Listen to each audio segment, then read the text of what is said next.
فرمایا کہ حضرت عبداللہ بن عباس رضی اللہ تعالیٰ عنہ فرماتے ہیں کہ حضور اقدس صلی اللہ علیہ وآلہ وسلم اول تو تمام لوگوں سے زیادہ سخی تھے، کوئی بھی آپ کے سخاوت کا مقابلہ نہیں کر سکتا تھا کہ خود فقیرانہ زندگی بسر کرتے اور عطاؤں میں بادشاہوں کو شرمندہ کرتے تھے۔ اپنی حیات طیبہ اگر دیکھو تو انتہائی سادہ، مکان بھی پکا نہیں اور بستر بھی معمولی، تکیہ بھی معمولی، لباس بھی عام طور سے معمولی انداز کا۔ حضرت فاروق اعظم رضی اللہ تعالیٰ عنہ ایک مرتبہ نبی کریم صلی اللہ علیہ وسلم کا جو گھر مبارک تھا اس کے اوپر ایک بالا خانہ بنا ہوا تھا، اوپر کا ایک کمرہ تھا جس میں سیڑھی چڑھ کر جانا ہوتا تھا۔ عام طور سے تو قیام نیچے رہتا تھا گھر میں، لیکن کبھی خاص مواقع پر آپ کا اس اوپر کے کمرے میں بالا خانے میں بھی قیام فرمانا منقول ہے۔ ایک مرتبہ آپ کے پاؤں میں چوٹ لگ گئی تھی، اس کی وجہ سے اوپر مقیم رہے تھے۔ ایک مرتبہ اور بھی اپنے ازواج مطہرات سے کو کچھ ناگواری کا اظہار کرنے کے لیے اوپر تشریف لے گئے تھے، تو وہاں ایک مرتبہ حضرت فاروق اعظم رضی اللہ تعالیٰ عنہ فرماتے ہیں کہ میں جب اندر داخل ہوا حضور اکرم صلی اللہ علیہ وسلم کی اجازت لے کر آپ کے اس بالا خانے میں، تو میں نے چاروں طرف نظر دوڑائی تو عجیب منظر نظر آیا کہ ایک تو آپ لیٹے ہوئے تھے ایک ایسے بان کی چارپائی پر جس پر کوئی گدا بھی پڑا ہوا نہیں تھا، ننگی چارپائی، اور آپ کی جو ردائے مبارک تھی جو اوپر کے حصے میں پہنا کرتے تھے وہ بھی اتری ہوئی تھی۔ تو اسی حالت میں اس چارپائی کے اوپر آپ لیٹے ہوئے تھے۔ اس کا نتیجہ یہ تھا کہ جو چارپائی کے جو بان تھے ان کے نشانات آپ کے جسم مبارک پر نظر آ رہے تھے۔ اگر آدمی کوئی ننگی چارپائی پر ننگا لیٹ جائے بغیر کپڑے کے تو بانوں کے نشان انسان کے جسم پر نظر آئیں گے۔ تو اس حالت میں نے دیکھا کہ وہ بان، اب چارپائی الفاظ تو اس میں یہ آئے ہیں حدیث میں کہ وہ چٹائی کے نشان تھے، چٹائی کے اندر جو نشان ہوتے ہیں وہ آ گئے تھے۔ اب وہ پتہ نہیں چارپائی کے اوپر تھی وہ چٹائی یا زمین پر تھی، بظاہر زمین پر ہوگی، شاید چارپائی کا ذکر نہیں ہے وہاں پر۔ تو اس چٹائی کے اوپر لیٹے ہوئے تھے اور چٹائی کے اندر جو نشان ہوتے ہیں نا وہ آپ کے جسم مبارک پر پڑے ہوئے تھے۔ یہ تو آپ کی جس حالت تھی، جس حالت میں نے آپ کو دیکھا۔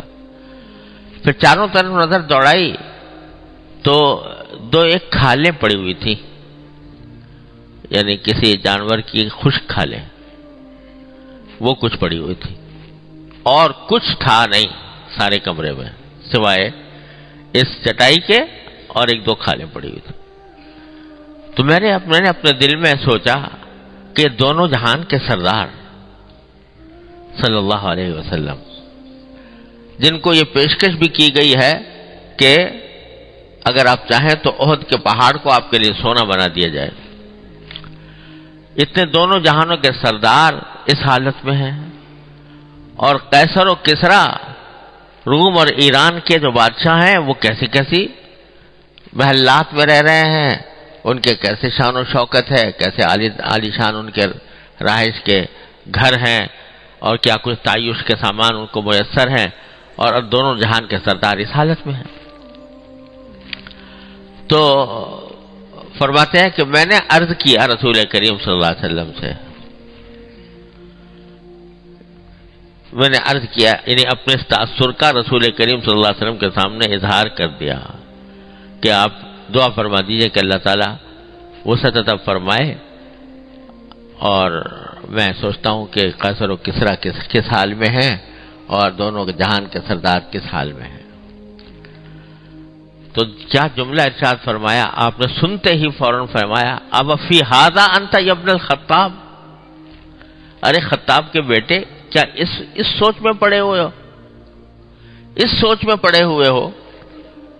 کہ ہماری حالت جو ہے وہ دنیاوی اعتبار سے وہ اس جیسی ہو جائے جیسے قیصر و کسریٰ کی ہوتی ہے۔ تلک قوم عجلت لهم طیباتهم فی الحیات الدنیا، والعیاذ باللہ، کہ وہ تو وہ لوگ ہیں جن کی اچھائیاں، یعنی جن کے اچھے حالات اللہ نے دنیا میں جلدی دے دیے ہیں، دنیا میں دے دیے ہیں کہ اب جتنا مزہ اڑانا ہے اڑا لو، یہاں پر جتنے عیش کرنے ہیں یہاں پر کر لو، جتنی دولتیں سمیٹنی ہیں یہاں سمیٹ لو، آخرت میں تمہارا کوئی حصہ نہیں۔ تو ان کو جو کچھ اچھی چیزیں ملنی تھیں، دولت، عزت، شہرت اور عیش آرام، جو کچھ انہیں ملنا تھا وہ دنیا میں جلدی دے دیا گیا ہے، آخرت میں ان کا کوئی حصہ نہیں۔ تو یہ تم یہ چاہتے ہو کہ وہ صورت ہماری بھی بن جائے کہ ان جیسے ہم ہو کے رہ جائیں؟ آپ نے اس پر تنبیہ فرمائی، کیوں تمہارے دل میں یہ خیال پیدا ہوا؟ تو خود کی زندگی تو اتنی سادہ، اور صرف اتنی سادہ نہیں بلکہ یہ بھی فرمایا کہ میرا دل چاہتا ہے کہ ایک دن پیٹ بھر کے ایک دن کھانا کھاؤں، ایک دن بھوکا رہوں۔ جانتے تھے کہ اس امت میں ایسے لوگ پیدا ہونے والے ہیں، اس امت میں ایسے لوگ آنے والے ہیں کہ جن کی زندگی فقیرانہ ہوگی، جن کو کھانے کو میسر نہیں آئے گا، جن کو بھوک لگا کرے گی۔ تو اگر میں پیٹ بھر کر ہمیشہ کھانا کھاؤں گا تو وہ کبھی سوچیں گے کہ ہمارے پیغمبر تو بڑے مزے کر گئے اور ہم فقر و فاقے کی حالت میں ہیں۔ تو وہ امت کے غریبوں اور فقیروں کی برادری میں شامل ہونے کے لیے، امت کے غریبوں فقیروں کی برادری میں شامل ہونے کے لیے، کہ ان کے دل میں کبھی ایک خیال نہ آئے کہ ہم تو فقر و فاقہ سہ رہے ہیں اور ہمارے پیغمبر جو ہے مزے اڑا کر چلے گئے۔ اس لیے دعا بھی یہ فرمائی کہ اللہم احیینی مسکینا وامیتنی مسکینا واحشرنی فی زمرۃ المساکین، اے اللہ مجھے مسکین بنا کر ہی زندہ رکھیے، مسکین بنا کر ہی مجھے موت دیجئے، اور مسکینوں ہی کے ساتھ میرا حشر بھی کیجئے۔ کیا مقام ہے اس ذات عالی کا صلی اللہ علیہ وسلم، جس کے آگے خزانے ڈھیر ہیں۔ اللہ تبارک و تعالیٰ نے، اللہ کے فرشتوں نے پیغام دیے ہیں کہ اگر آپ چاہیں تو احد کا پہاڑ سونا بنا کر آپ کے پاس پیش کر دیا جائے۔ کہتے ہیں نہیں، میرا دل چاہتا ہے کہ ایک دن کھاؤں ایک دن نہ کھاؤں، میں اپنے فقیروں، میں اپنے غریبوں کی برادری میں شامل ہوں، غریبوں کی برادری میں میرا نام شامل ہو، اور امیروں میں نہیں، غریبوں میں ہو، تاکہ ان کو کبھی حسرت نہ ہو۔ کیا مقام ہے سرکار دو عالم صلی اللہ علیہ وسلم۔